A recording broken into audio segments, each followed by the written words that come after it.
Good morning, folks. Ron Bishop from Timaru, New Zealand here again. Bit chilly this morning. I had to put my jersey on and put my hat on too, keep my head warm. Now we're talking about my manual, my Think Talk manual, the success manual for your life. And today I'm going to be talking about lesson number 6, which is your goal-seeking mechanism, and I'm reading from the manual. Welcome to lesson 6 of the Think Talk, your own personal self-development coaching program that teaches you how to think like a winner. Last lesson, we talked about your beliefs and your comfort zone. To move out of your comfort zone permanently, you must change your beliefs. To change your beliefs, you must change your think talk and visualize the end result of your goal. Goals. I also asked you to write down out a list of what you wanted to do, be and have, and if you weren't sure of what you wanted to be, then to write out a list of your strengths and your weaknesses. Did you write out your goals list, and do you know what you want to be, have and do? If you wrote out a list of your strengths, then from that list you should be able to match a career with those strengths. You can also turn your weaknesses into strengths using Think Talk, but you only need to spend time on them if it will help you reach your goal. Desire. To be successful in anything you do, you must have a burning desire to do what you want to do. There are millions of people doing jobs they don't like, yet they never leave because their pay packet seems more important to them than the job itself. If you find the job that you want to do, you'll never have to work again, because every day you are working in that job, it will be a pleasure. That is why this lesson is so important for you. God has given you a gift, a talent, something that you are really good at, and once you know what that is, and you can use these Think Talk lessons to guide you, and if you do the exercises, nothing will stop you from reaching your goal. This is why I asked you to prioritize your goals. Find your number one desire, and then write down a reason why you want this goal. What motivates people? You don't want the job. You don't want the house or the car. You don't want the trip around the world. This is what you want, and wait for it. The feeling, that's right. You want the feeling of having and doing all these things. You want the feeling of satisfaction of doing the job. You want the feeling of what it's like to live in a house and drive the car of your choice. You want the feeling of travelling and seeing the world. It is the feeling that you want, and you have to imagine what it would feel like to achieve these goals. When you say an affirmation, that affirmation becomes an imaginary picture in your mind, and if you think about that picture often enough, it becomes a reality in your outer world. Add some feelings into your affirmations and visualizations. Don't have any doubts that this will work, because you're already doing it whether you realize it or not. Remember, your conscious mind does only 17% of your thinking. The other 83% of your thinking you do subconsciously. You think with your head, which is your conscious mind, and you believe with your heart, which is your subconscious mind. Your heart is your partner in success, and it will do whatever you tell it to do. The be, do and have goals list. There are 7 areas of your life in which you need to set goals. Number 1, your career. Number 2, your health.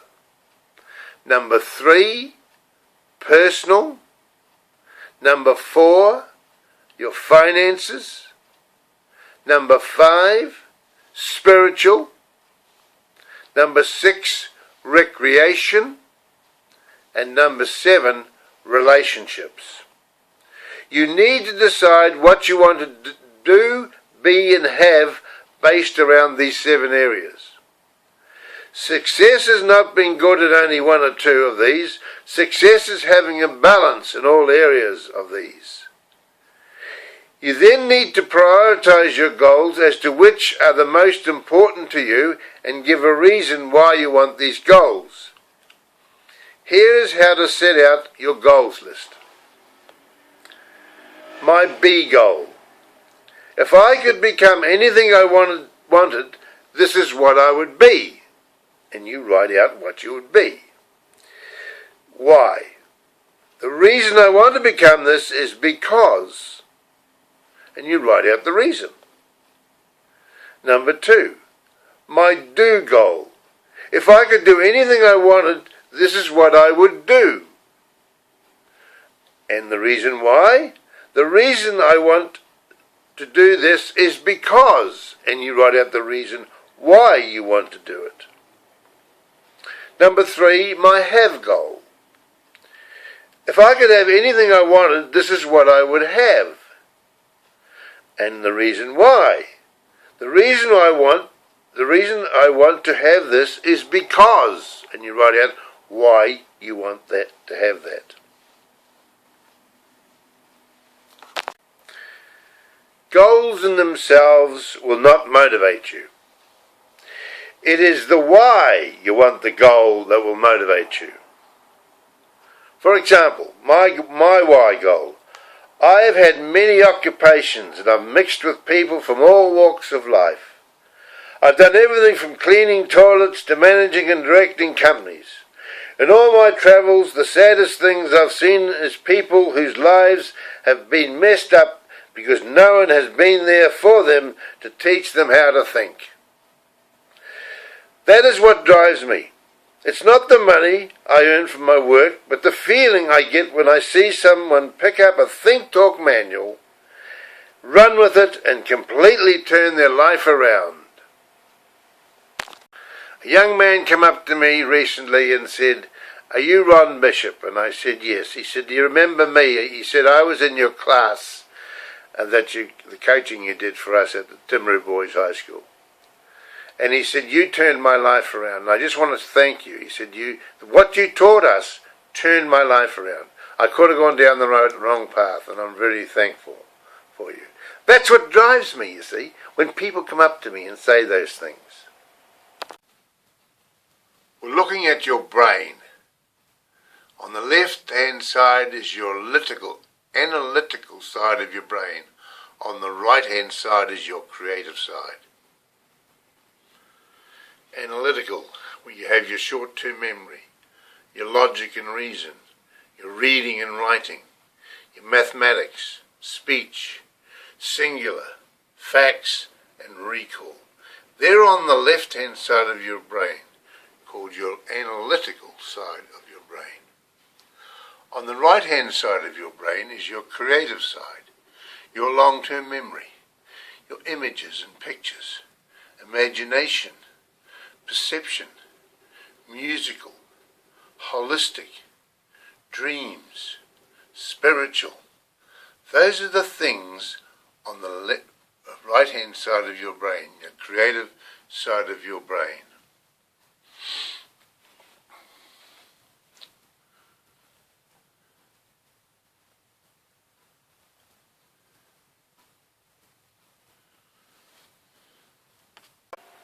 Right, we're reading from the Success Manual again. Your brain. God has given you a brain which is a goal-seeking mechanism. Your brain is different to the brain of any other animal in the world because as well as the ability to reach goals by instinct, it also seeks and reaches goals using your imagination. That is why humans can build and create things that no other animal can. In this lesson we're going to look at the functions of your brain and explain to you how the different functions work.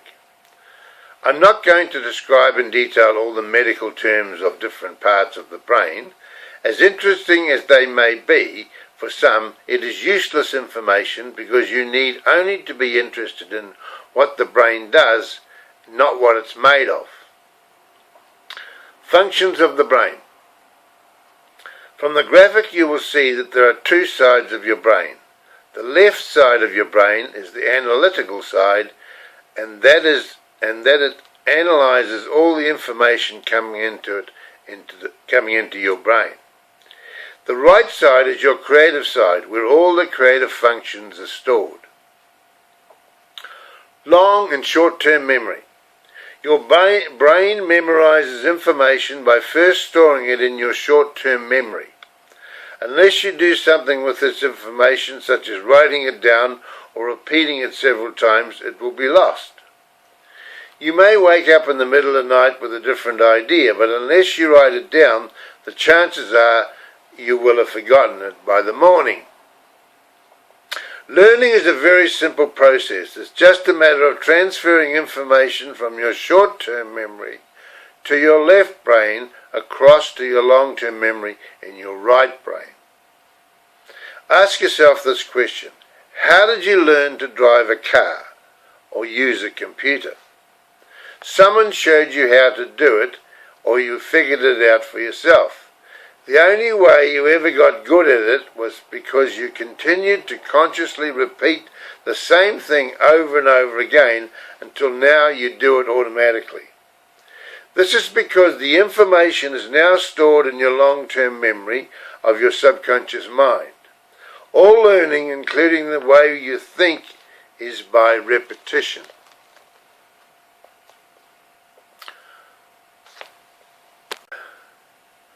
Logic and images. The left side of your brain is always searching for logic and reason when analysing an idea. Your creative side, on the other hand, is more interested in images and pictures and ignores any logic. Reading, writing and imagination. The ability to read and write is a left brain function. While you are reading or writing, your creative mind is building a picture of that information through your imagination. When you read the word car, your creative mind turns the letter CAR into a picture of a motor car. By writing your goals down, you are bringing them into focus in your subconscious mind. If you think about something often enough, then your faithful subconscious mind turns your goal into reality. Mathematics and perception. The left-hand side of your brain has an ability to calculate numbers and to be accurate in arriving at an answer. The right-hand creative side of their brain and right hand guesses an answer by way of perception based on previous knowledge of the subject. Our expectations are often based on our perception rather than through the figures, rather even though the figures may be correct. So I'll read that again for you. Our expectations are often based on our perception rather even though the figures may be correct. Speech and manual. Your ability to translate sound comes from speech, which is the left-hand function of your brain. The sound of music, the love of and the creation of music are a right-hand function. Singular versus holistic. You think singularly from the left side of your brain when you study a single part of the picture. You think holistic when you look at the picture as a whole unit. People often get called narrow-minded, which means they're only using the left-hand side of their brain. Facts and dreams. The left side of your brain is only interested in facts and figures, and anything must add up logically. Everything must add up. The right-hand side ignores all facts and figures and has the ability to turn any situation into a dream without the restrictions of logic.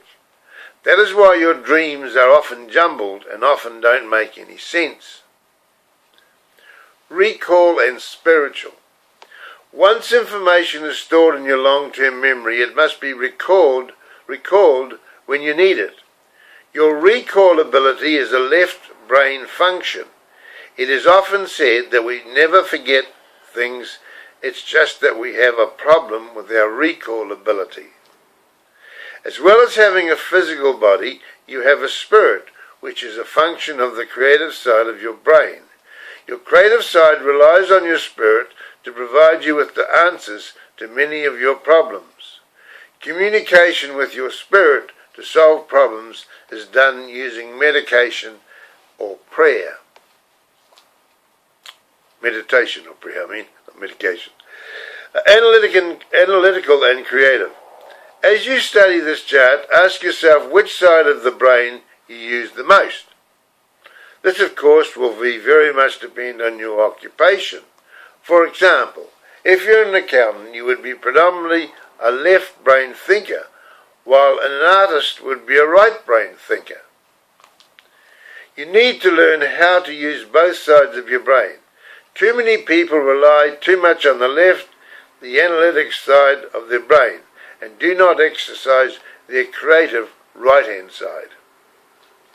It is the right hand or creative side of your brain that is going to guide you towards your goals, which is why it is so important to say affirmations and to visualize your goals using your imagination. Your belief tank. What I have been teaching you in Think Talk, you have been evaluating and analysing it with the analytical or left side of your brain.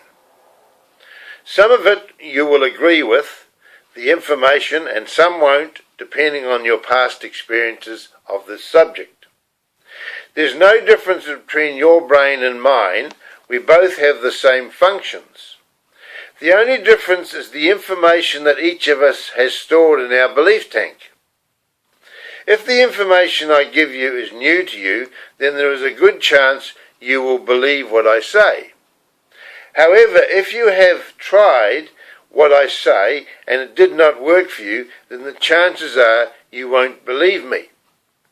The only way you will ever change your belief is to ignore the logic and start thinking creatively again. Finally, growth. For the moment, I want you to think of yourself as a plant. You can be any plant you want for this exercise. Some plants are healthy and beautiful to look at, while others are not so good. There are many things a plant needs, such as good soil for its roots. It needs plant food and water, and it needs someone to care for it and provide it for all its needs. My Nana had some wonderful plants, and I said to her one day, "How do you keep such healthy plants, Nana?" She said, "I talk to them. I tell them how well they are looking and what really nice plants they are." Nana has been their coach, their mentor, the person who fed them with Think Talk messages and encouraged them to grow. If you have a coach, someone that knows and understands the principles of Think Talk, that can guide you and encourage you and help you grow. We know all too well that the world is full of people who are ready to pull you down and tell you can't do it, but you must turn the other cheek on these people, because there's just as many people out there who will encourage you and help you to reach your goals. Keep in touch. I'd love to work with you and help you grow so you can become strong and healthy in all areas of your life, just like my Nana's plants. So till tomorrow then, we'll see you, and don't forget, I'll be here on more lessons on Think Talk.